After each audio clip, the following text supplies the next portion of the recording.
Hey crafty friends, it's Carly. So recently I shared a card over on the Ellen Hudson blog that I got a bunch of messages encouraging me to create a video for. Well, I didn't create a video for that card, but I did create a video for this card, which is very similar. So this card uses a lot of the same techniques, including a repeating die cut pattern and creating your own colored cardstock. So I thought I'd walk you through how I made it today.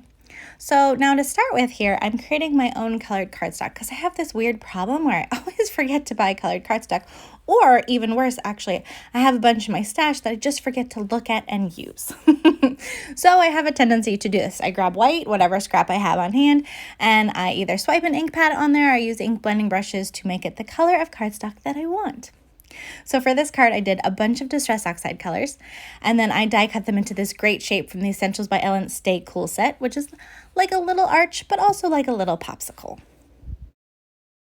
So the Stay Cool stamp set has two little line stamp that makes it look even more like a popsicle. So I want to stamp all of my shapes to make them look like popsicles. So it made a little jig. So I took some heavyweight cardstock, die cut that shape right out of the middle, centered the stamp on there, and now I can just put in my colored die cut pieces and stamp and stamp and stamp and stamp until I've got those lines on all of them.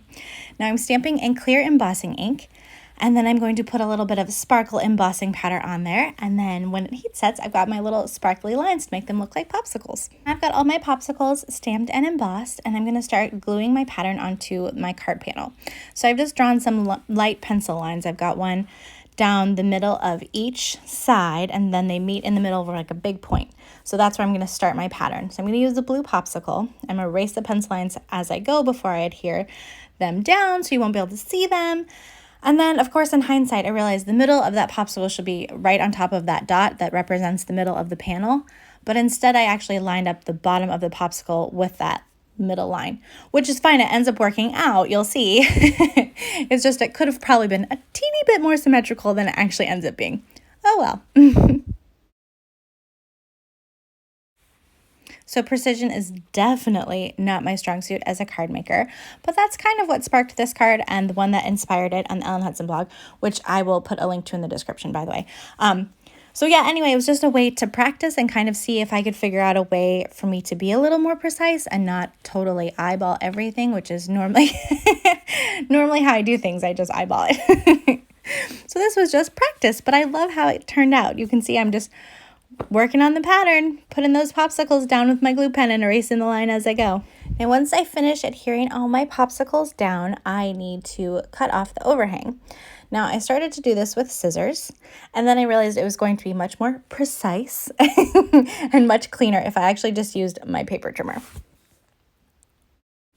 Now that the background's done, I'm working on the focal image.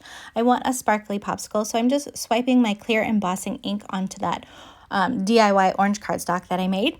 And then I'm going to sprinkle it with the sparkle embossing powder and heat set so that I have my own glitter paper to die cut and make a sparkly popsicle.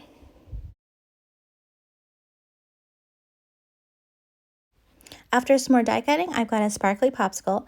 Then I've got two of the little line die cuts for the popsicle inside. And those are just the plain orange cardstock. They're not sparkly. But I wanted to give them a little texture, so I've got them on a piece of tape on an acrylic block, and I'm going to add a little glossy accents. And the reason I do it this way is because then I can take that block and set it far, far away from myself while it dries, so I don't put my fingers in it or another tool or whatever. This has been a trick I've learned out of necessity after many ruined projects, and so I share it all the time in videos because I figure I am not the only messy crafter. I'm not the only one messing up my wet glossy accents. Moving on to my sentiment, and I wanted to stamp that sentiment onto something that would mute the popsicle pattern just a tiny bit when I laid it on top, but not too much. I was out of vellum, but I did have these little glassine treat bags. So I just popped a treat bag in my MISTI. Then I was able to stamp on it with StazOn ink, and once the StazOn was dry, I was able to put my circle die cut on there, run it through my die cut machine, and have exactly what I was looking for. To finish my focal point popsicle, I decided to add a little bit more dimension. So I cut two more of the popsicle shapes out of just plain white cardstock. And in between them, I sandwiched the little popsicle stick. And then I added the sparkly layer on top. And I like using glue pen for this because it gives you a little more wiggle room to kind of make sure everything's lined up and straight. Now once my sparkly popsicle is done, I need to put those little lines on. Thankfully, they are now dry and glossy, and they can just be glued on top. So I'm going to adhere that popsicle to the glassine with a little bit of double-sided tape. And then I'm going to use more double-sided tape in between the other glassine circles because I decided to layer them up. But that popsicle will hide the tape, so you're not going to see the tape. So it's really only adhered behind the popsicle, and the other part of the glassine circles is kind of loose, but they lay nice and flat. So perfect.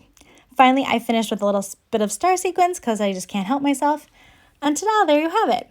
So thank you so much for watching. I hope you are inspired to try some die cut patterns on your next card, or just maybe to craft at all. Yeah, I hope you're just inspired to do some crafting. Thanks again for watching, and have a great day.